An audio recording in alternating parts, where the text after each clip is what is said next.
Muy bien. ¿Me logran escuchar?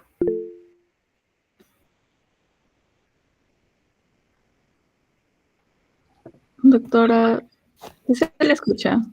Muy bien. Buenas noches. ¿Cómo Ok. están? Buenas noches. Vamos a empezar con la clase, que hoy día es enfermedades otorrinolaringológicas en niños.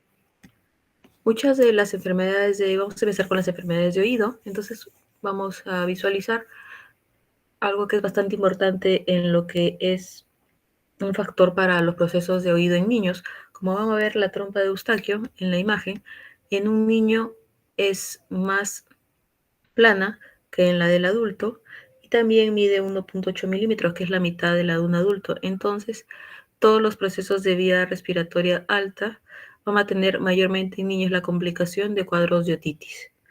¿Y cuál es el cuadro más común en el niño que van a ver? Son las otitis medias agudas, que es un proceso inflamatorio del oído medio cuya evolución no va a exceder más de 21 días. Si la enfermedad no evoluciona en ese tiempo de manera espontánea o dado resultado de un tratamiento, ya debe calificarse, recuerden, como una otitis media crónica. Entonces, la otitis media aguda, ya se dijo, es más elevada en la edad infantil a partir del primer mes de vida y aumenta progresivamente y alcanza un máximo al año y va a disminuir progresivamente, pero tenemos que el 60-80% de los niños van a presentar por lo menos un episodio de otitis media en el primer año. En la edad pediátrica está entre 5 y 6, entre 5 y 6 también se considera por el inicio del colegio, de lo que son las guarderías. Y va a tener dos picos de incidencia entre 6 y 24 meses y los 5 y 6 años. ¿Por qué también colocamos invierno-primavera? Porque también está ocasionado por procesos alérgicos obstructivos nasales que se complican. Entonces vamos a definir otitis media aguda como es un proceso séptico inflamatorio del recubrimiento del mucoperiósteo de las cavidades de lo que es el oído medio debido a un microorganismo que puede ser un virus o una bacteria. En lo que es sus factores de etiología tenemos los factores ambientales y los factores de huésped. Entonces, los factores de huésped tenemos las anormalidades, tenemos que pueden ser por el sistema inmuno, la deficiencia de las inmunoglobulinas, los problemas neoplásicos o los inmunosupresores o niños con HIV. También tenemos el reflujo gastroesofágico, malformaciones congénitas, procesos genéticos y en los ambientales, ya se dijo, la asistencia a la guardería, la exposición al humo del tabaco. ¿Por qué? Porque el humo del tabaco va a producir hiperplasia de las células que son las productoras de moco, entonces me va a hacer también por el problema congestivo del oído, se contamina y hacen otitis. Ahora también tenemos meses de invierno porque se relaciona con las alergias, como el fenómeno inflamatorio que va a contribuir a la función defensiva de la trompa de Eustaquio. En la etiología tenemos los procesos virales del 25-50%, estreptococcus del 35%, la Haemophilus influenza el 30% y el Piógenes en 5%. En la clínica, la evolución de la otitis media es, vamos a iniciar los 2 primeros días, vamos a notar que el niño tiene fiebre elevada, puede presentar otalgia, que se va a manipular el oído porque va a sentir que no escucha bien, y luego viene una segunda fase, que es entre el tercero y octavo día, que va a tener otorrea, que es la salida espontánea de lo que es secreción purulenta del oído medio, debido a que va a ser una perforación. Cuando ya hay perforación, vamos a notar de que disminuye la fiebre y el dolor del oído. Entonces siempre vamos a tener en cuenta en niño también que está irritable, cae llanto, puede ser vómitos, que no quiere comer. Cuando ustedes vean el oído, que van a notar una membrana timpánica, como pueden ver en la figura B, hiperémica, opaca. En la C ya vamos a notar que está abultada y con poca movilidad en las figuras C y D. Entonces, todo este proceso de otitis media aguda tiene unas fases. Vamos a iniciar con la fase primero congestiva, que se va a iniciar cuando inicia el proceso de rinofaringitis en el niño, que puede ser fiebre, puede estar con vómitos, otalgia tipo punzada, que va a ser esporádica, no va a estar escuchando bien, va a sentir el oído tapado y va a ver el signo del trago positivo. Cuando ustedes vean la otoscopía, cuando hagan la otoscopía, ¿qué van a ver? Una membrana timpánica congestiva, como pueden ver, hiperémica, que está algo hundida hacia la caja del oído medio. Entonces, también van a ver cuando evalúen, por ejemplo, un niño que les puede dar respuesta y les hagan su prueba de audición, vamos a ver una hipoacusia conductiva. ¿Por qué? Porque hay secreción tras la membrana timpánica. Luego tenemos la fase de colección, que se va a dividir en dos partes. La primera parte se produce el líquido seroso, que van a notar que va a haber, los síntomas van a ser parecidos a la fase congestiva, la anterior, solo que va a referir un ruido tipo burbujas, porque ya están notando que va a haber en la otoscopía, tras lucidez va a haber líquido que viene atrás del tímpano. Y también vamos a notar cuando lo vean de cerca, burbujas. Entonces, recuerden, la primera fase va a haber secreción serosa por translucidez a nivel del líquido retrotimpánico. Luego tenemos la segunda fase.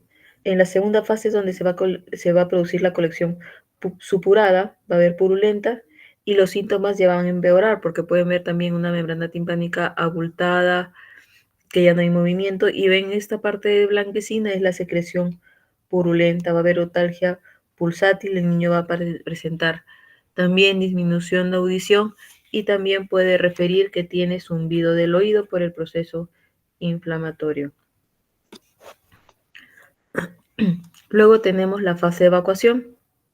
Esta fase se va a iniciar en el momento en que el tímpano se va a perforar y va a permitir que salga hacia el exterior el contenido purulento. Ya esto ya nos marca que está en una curación espontánea. Cuando ya haya evacuado todo el líquido purulento, va a disminuir el dolor, va a desaparecer la fiebre. Y por la perforación, la disminución de audición va a ser más marcada.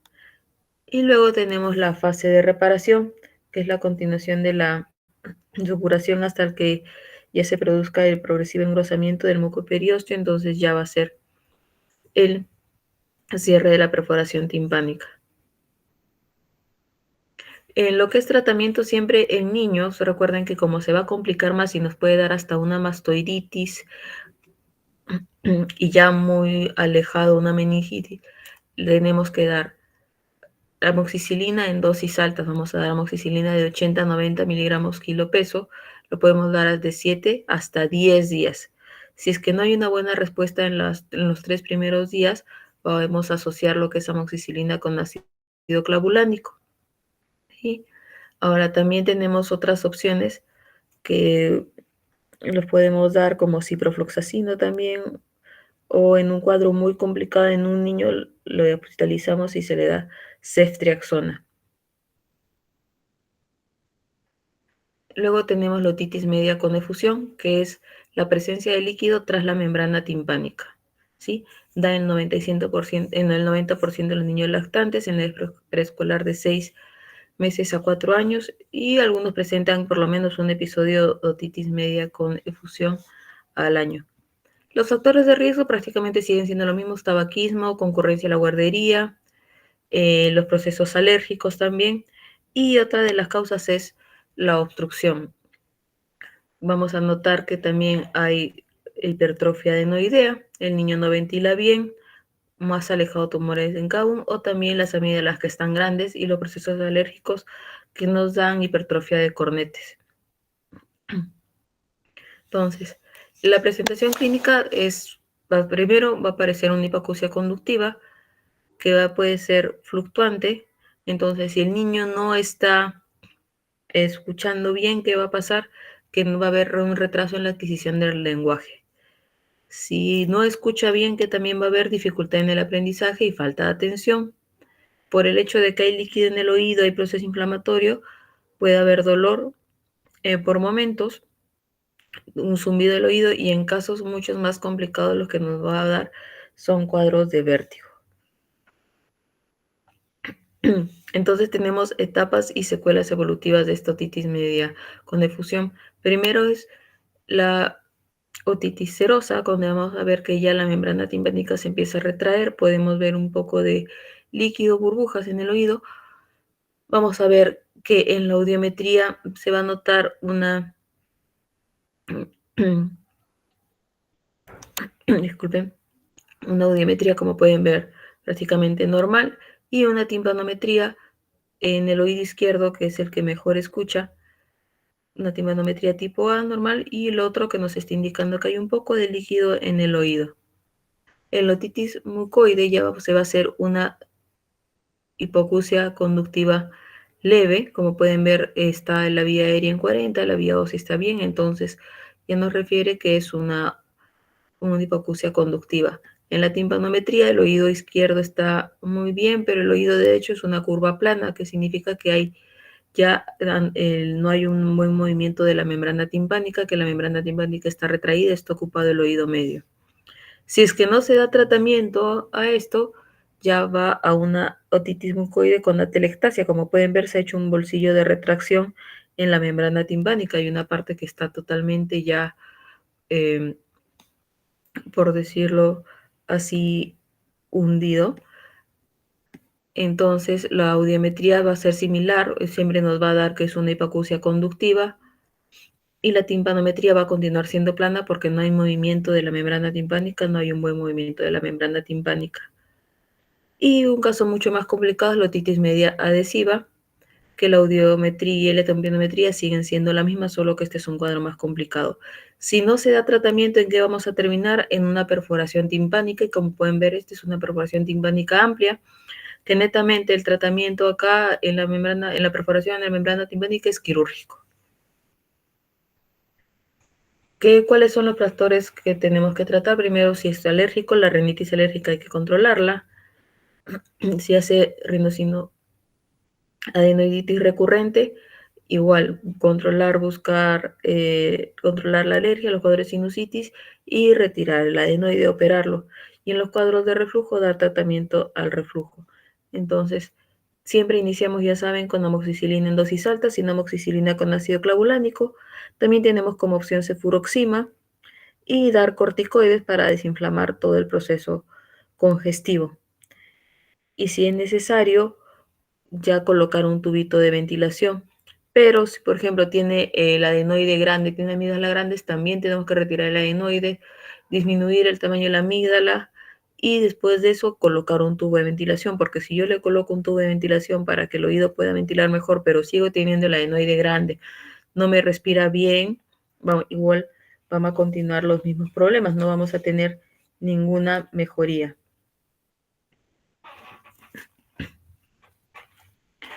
Muy bien. Entonces vamos a seguir con el tema, que es la sinusitis. Y como saben, las rinosinusitis son enfermedades virales. Tenemos que el factor predisponente más común. Los niños pequeños padecen un promedio de 6 a 8 infecciones virales de vías respiratorias superiores por año, y el 5% de infecciones de tracto respiratorio superior pueden infectarse secundariamente con bacterias. Entonces, antes de entrar a hablar de los cuadros de rinosinusitis, recuerden que hay 3 factores esenciales en lo que es la fisiología normal del seno. Como pueden ver en las imágenes, seno maxilar, seno frontal, etmoidales, que es la permeabilidad del ostium. ¿Qué parte es el ostium? Esta parte que tenemos que buscar que esté permeable. Segundo, también está la función ciliar y la calidad del moco nasosinusal, ya que los cilios, como pueden ver en la imagen, si siguen la flecha, necesitan moco surfactante y fluido para poder batir normalmente y drenar. Como pueden ver, lo normal son las flechas verdes. Entonces, en la fisiopatología de la sinusitis, ¿qué va a pasar? Que el ostium se va a obstruir, y esta obstrucción puede ser provocada por un proceso inflamatorio de la mucosa nasal, moco espeso, o por defecto mecánico, por desviación de tabique, cuerpos extraños o algo que esté ocupando lo que es el espacio nasal, y me obstruye el ostium. Entonces, si se obstruye el ostium, va a haber disminución de la ventilación del seno y va a provocar una disfunción ciliar. Entonces, si hay disfunción ciliar, el seno se va a hacer congestivo, hipóxico, lleno de moco. Entonces ahí es donde se puede asentar fácilmente las bacterias, y esto da sinusitis. Entonces, resumiendo, ¿qué va a pasar? Si se obstruye el ostium, va a haber hipoxia del seno maxilar, Si hay hipoxia del seno por ejemplo, el maxilar, va a haber disfunción ciliar, y si hay disfunción ciliar ya no hay los cilios que baten y drenan el moco hacia afuera. Entonces, si hay obstrucción también del ostium, va a haber vasodilatación y va a haber trasudado, y también va a haber disfunción de las mucosas, de las glándulas de la mucosa, entonces el moco ya se va a poner espeso y tampoco va a ser fácil drenaje. Todo esto que va a pasar, que vaya una retención de secreciones, y al haber retención de secreciones, ese moco se va a sentar en el seno, se va a contaminar y va a provocar los cuadros de sinusitis.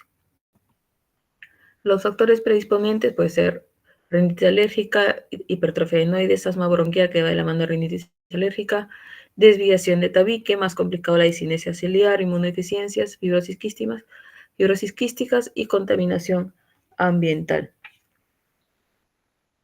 Entonces, la rinosinusitis pediátrica, como la definir, presencia de dos o más síntomas, de los cuales se debe ser bloqueo, obstrucción, congestión, secreción nasal. Cuando examinemos al niño, que vamos a ver mucosidad verdosa, espesa, que el niño también puede tener mal olor. Si está un cuerpo extraño ahí, también lo retiramos. ¿Por qué? Porque está ocasionando este proceso.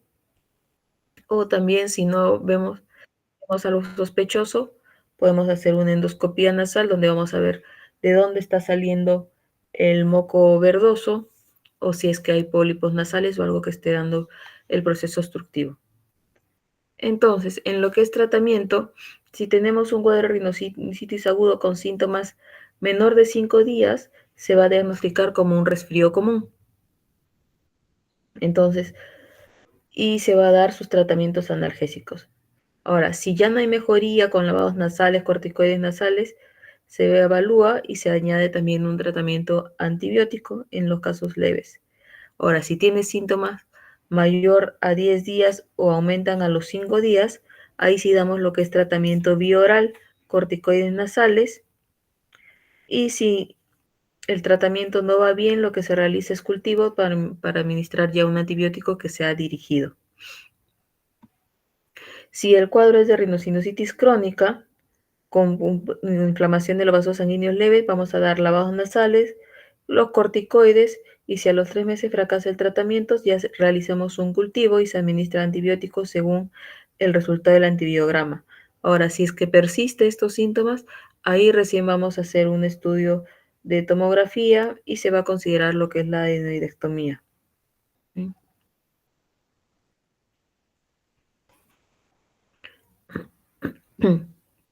Ahora, también otro tema bastante común que vamos a ver en consultorio son los procesos riníticos alérgicos que no están siendo tratados. Entonces, recuerden que la rinitis es todo proceso patológico inflamatorio de la mucosa nasal. Porque el mayor problema de la mucosa nasal, porque ahí se produce la entrada del aire procedente del medio ambiente en el organismo. Entonces, en lo que es la fisiopatología de la rinitis alérgica, siempre se va a involucrar las células T helper, las TH, 0, 1 y 2. Y esta, al ser una enfermedad inflamatoria de la mucosa nasal, recuerden que debe estar mediada por la respuesta inmunitaria de TH2. ¿Sí? Entonces, lo que es la patofisiología de la rinitis alérgica, tiene dos fases principales, que son la fase temprana y la fase tardía. Entonces, en la fase temprana, ¿qué va a pasar? Es la exposición inicial al alergeno, que va a provocar la sensibilización del sistema inmunitario. Estas células presentadoras de antígenos van a procesar el alergeno y lo van a presentar a los linfocitos T. Entonces, esto se llama diferencial en las células TH2. Las TH2 son las que liberan la interleuquina 4, 5 y la 13, que son las que inducen la producción de inmunoglobulina E por parte de los linfocitos B. Entonces, la inmunoglobulina E, ¿qué va a pasar? Esta se va a unir a los receptores de alta afinidad en los mastocitos y en los basófilos. Y en una exposición que es subsecuente al alergeno, la inmunoglobulina E, que está unida a los mastocitos, se va a entrecruzar, y lo que va a provocar la degranulación de los mastocitos y la liberación de todo lo que son la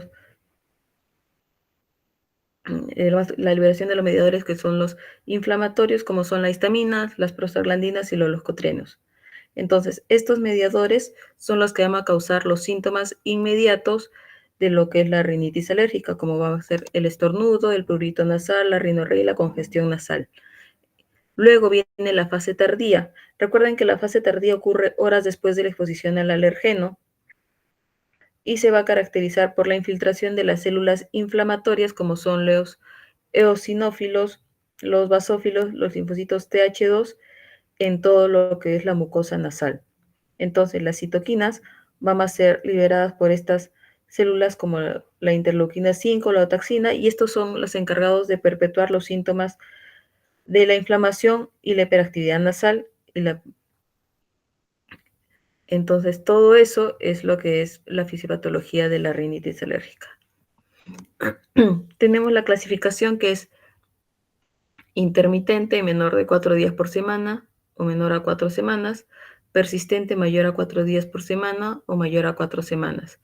La vamos a dividir también en leve, que es un paciente que no tiene problemas para dormir, no tiene problemas para hacer deporte, no le falta el aire, puede ir al colegio con normalidad, no está somnoliento, no hay síntomas molestos. Pero en un moderada severa es una persona que no puede descansar bien porque le falta el aire, cuando hace actividad también se cansa más rápido porque no está ventilando bien, entonces si no descanso bien, no puedo trabajar bien, no puedo ir al colegio y estos síntomas son más molestos. En la sintomatología, como se sabe, suele iniciarse en la infancia o adolescencia y es necesario siempre que yo tenga la presencia de un alergeno específico que haga desencadenar todos estos síntomas. Por ello, la rinitis alérgica puede ser estacional, que se conoce como, por ejemplo, en primavera, que hay el polen, o la perenne, que es por mohos, hongos o el pelo del animal. Entonces, la triada sintomatológica característica se desencadena con forma paroxísticas. Entonces, tenemos uno, que está el estornudo en salvas, que es por la estimulación histaminérgica de las terminaciones nerviosas sensitivas de la mucosa nasal. Luego tenemos la obstrucción nasal, que es por vasodilatación de los cornetes. Como pueden ver en la imagen, el cornete está inflamado, entonces me va a ocupar espacio. Luego tenemos la rinorrea acuosa, que es moco bastante fluido, que lo podemos conocer como hidrorrea.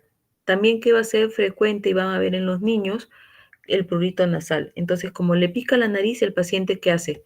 Como pueden ver en la imagen, se empieza a manipular el vestíbulo nasal y eso nos va a dar una marca en la nariz, que ustedes van a ver una línea, que se conoce como el saludo del rinítico.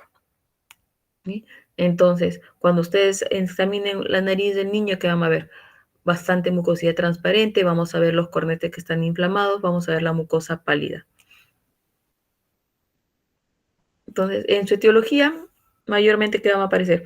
Hongos, ácaros, cucaracha, gato, perro, lucha del animal, la humedad también nos va a dar procesos alérgicos. Si queremos saber a qué más o menos es alérgico, lo que nos va a ayudar son el skin test. El skin test generalmente lo vamos a realizar en el antebrazo.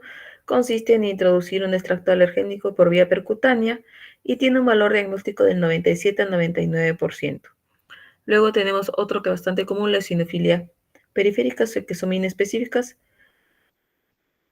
Actualmente ya no se piden tanto, más lo que piden es el RAX, que es un examen de medición de inmunoglobulina E, pero el problema es el costo del examen. Pero si, por ejemplo, la persona no tiene, igual nosotros sabemos que mayormente en Lima que vamos a hacer más procesos alérgicos por el clima, la humedad, o si tiene mascota el perro del animal, o el polvo, porque hay bastante polvo, siempre va a aparecer esos positivos. Entonces, en los pilares de tratamiento, lo que tenemos que saber es, uno, que el tratamiento, si bien va a ser médico, también tiene que ir de la mano con los cuidados secundarios en casa. Advertirle al papá que en su cuarto solo debe estar su cama, nada de libros, nada de peluches, nada de alfombras en casa, no puede tener contacto con las mascotas, si vive en un clima muy húmedo, por lo menos utilizar un deshumedecedor que en las noches que lo ayuda a descansar al niño mejor. Una vez que hablemos con la familia, que nos dé que sí, que nos va a apoyar con los cuidados secundarios, entramos a lo que es tratamiento antihistamínicos. Si son niños menores de 5 años, nos va a ir muy bien con lo que es la cetiricina, que es lo que mayormente puede tomar en ese momento. De 6 años a más ya podemos aumentar lo que es la cetiricina, la fexofenadina, la loratadina, la desloratadina. Y si en algún momento el niño no nos responde bien al tratamiento solo con antihistamínicos, podemos asociar corticoides nasales como son el furato de fluticasona, la mometasona, que son los que más usamos acá. Y hay un spray nasal que es para procesos ya bastante severos, que viene lo que es antihistamínico y corticoide nasal en un solo spray. Eso también nos va a ayudar a controlar los procesos riníticos. Segundo, recuerden que el corticoide nasal es un corticoide de depósito, entonces se da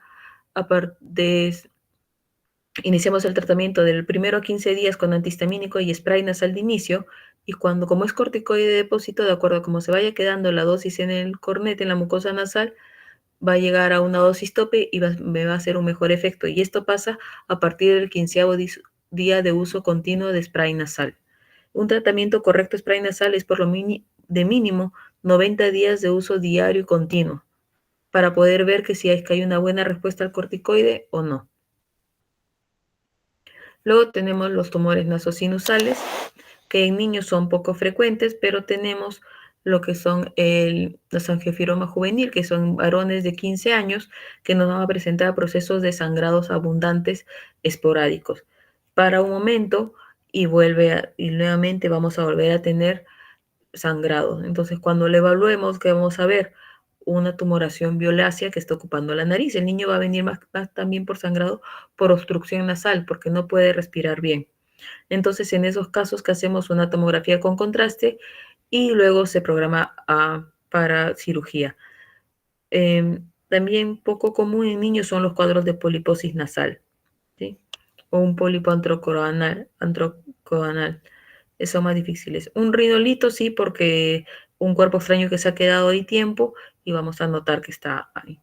Ahora, un esthesioneuroblastoma no es común tampoco en niños, es más que todo en adultos mayores. Muy bien. Luego tenemos lo que son el estridor pediátrico. Recuerden que el estridor lo vamos a definir como una sonda respiratoria de tono variable que es producido por un flujo turbulento de aire. Entonces, en el estridor en edad pediátrica lo que vamos a valorar es la vía aérea. En el neonato, la laringomalacia, que es la más frecuente, tienen formas leves, es un examen ambulatorio como la fibrolaringoscopía flexible, y ahí vamos a notar el problema. Y el estridor es severo cuando ya hay imposibilidad para la alimentación o existe episodios amenazantes para la vida. Entonces, igual para la exploración, todo bajo anestesia. Entonces, la laringomalacia, como saben, la anomalía congénita de la laringe, es dentro de la población infantil la más común. Y recuerden que los síntomas aparecen en la primera semana de vida y van a desaparecer entre los 12 y los 18 meses. Entonces, aquel tratamiento es observación y es conservador.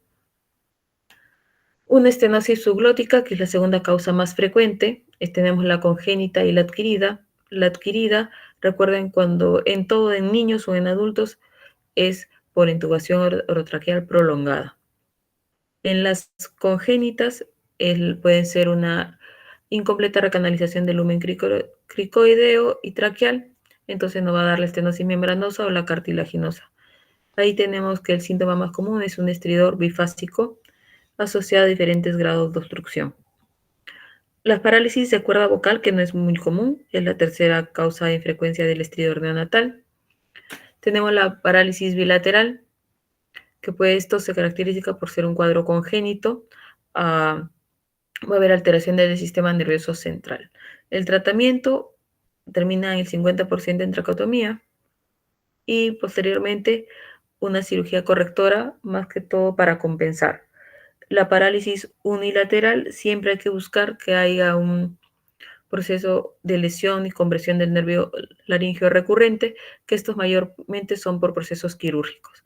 En estos cuadros la actitud es expectante porque siempre va a haber una cuerda que compensa, entonces eso nos va a ayudar. La membrana laríngea que es por resultado de la recanalización fallida incompleta de la luz laringea.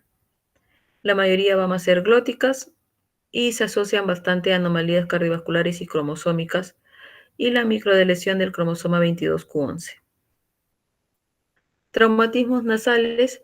En los niños, como demora todavía no ha habido una buena osificación, vamos a ver si fracturas, pero no es tan común que sean fracturas de huesos propios de la nariz. Mayormente quedan en contusiones. Entonces, mayormente, ¿qué va a pasar? Que son accidentales, se golpean, se caen. Y cuando están haciendo deporte, también le cae la pelota en la cara.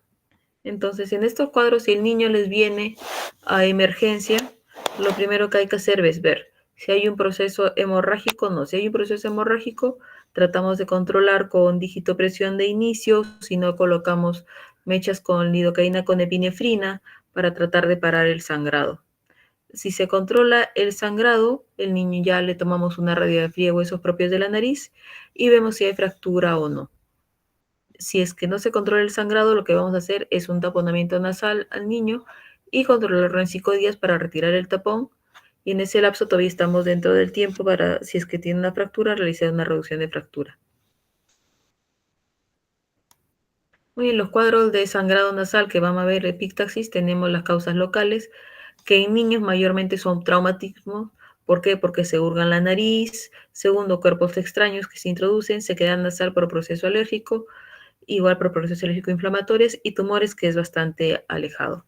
Causas sistémicas, todo lo que son coagulopatías, leucemias, telangiectasias, o sea, que tienden a tener en la familia sangrados nasales, púrpura trombocitopénica idiopática. Entonces, la clínica acá es netamente sangrado nasal. En los niños, los sangrados nasales siempre son en el plexo de Kisselbach, en el anterior, mayormente, y vamos a ver ahí que hay varices septales, que hay que ver si son bastante gruesas o delgadas. Si son pequeñas, se pueden hacer una cauterización química con nitrato de plata. Si son gruesas, ya vamos a necesitar una electrocauterización. Si en caso un raro no encontráramos un punto de sangrado en la parte anterior, recién hacemos una endoscopía nasal buscando detrás de la cola del cornete inferior algún punto de sangrado, que también es bastante común. Entonces, el tratamiento primero es ver si digitopresión, si el sangrado se autolimita. Segundo, tratar de controlar el sangrado también con mechitas con lidocaína con epinefrina o con oximetazolina. Y si controlamos el sangrado, ver cuál es el punto de sangrado. Como les dije, el plexo de Kisselbach es el más común en niños. Vamos a ver si es una varice gruesa, una varice pequeña, y de acuerdo a eso vemos el tratamiento, si es cauterización química o si no una electrocauterización. Si es que en ningún momento logramos controlar el sangrado, todo termina en taponamiento nasal. ¿Sí? Colocamos una mecha en cada fosa nasal para que haga compresión, digitopresión, y a casa. En los 5 días retorna y retiramos el tapón nasal y buscamos el punto de sangrado. Luego tenemos lo que vamos a ver también por emergencia, cuerpos extraños que los niños se introducen en el oído, en el conducto auditivo externo. Recuerden de que si es un hisopo, si es un algodón de hisopo, no hay problema, lo podemos retirar, pero si es una pila, ahí sí hay que entrar a sala y retirar sí o sí en ese mismo momento la pila, porque si se sulfata va a perforar todo el conducto y es lo mismo que puede pasar en la nariz. En el oído, si vemos que entra un cuerpo extraño animado, como es una polilla, una cucaracha, y todavía está en movimiento, no vamos a intentar sacar en ese momento. Lo que vamos a hacer es inmovilizarlo. Podemos echar gotas de glicerina o agua oxigenada, que se ahogue el animal y recién lo vamos a retirar, porque si no, si tratamos de retirarlo en ese momento, lo que va a hacer es arañarnos la membrana timpánica y nos la puede perforar.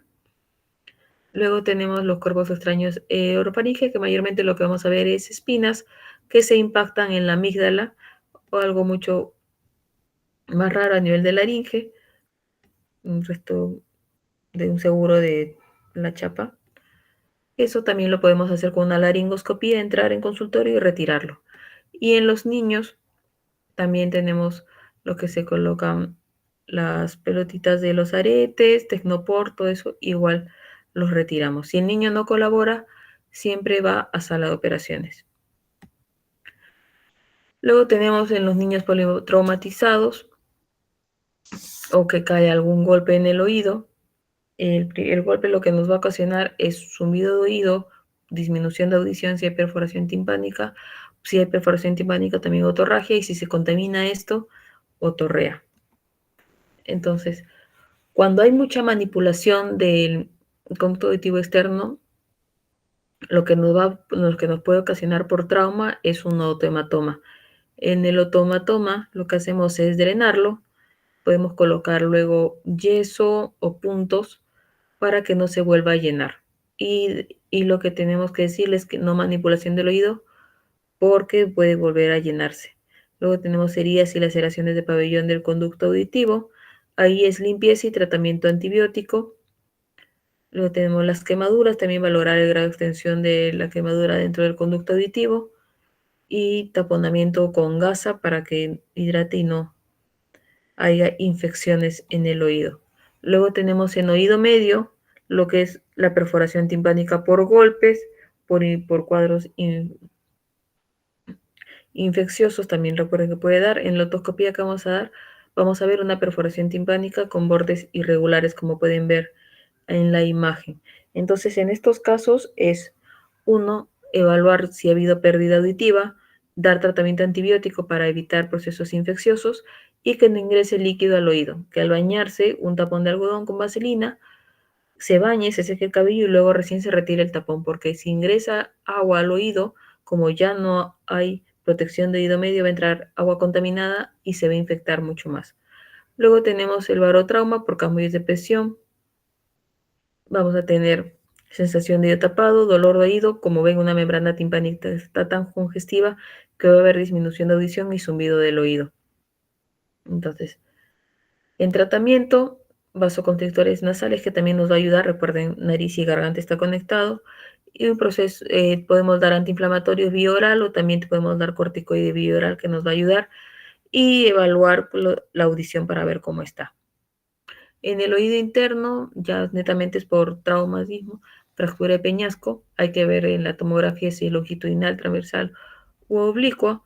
Lo que también vamos a notar es nos que va a dar un signo que puede haber fractura de peñasco, es la equimosis retroauricular. En estos casos no manipulamos, lo que se mantiene es en observación y evitar que haya parálisis facial. Entonces lo que damos son también corticoides. Y si hay parálisis facial, ya se entra a cirugía para descompresión. ¿Alguna pregunta?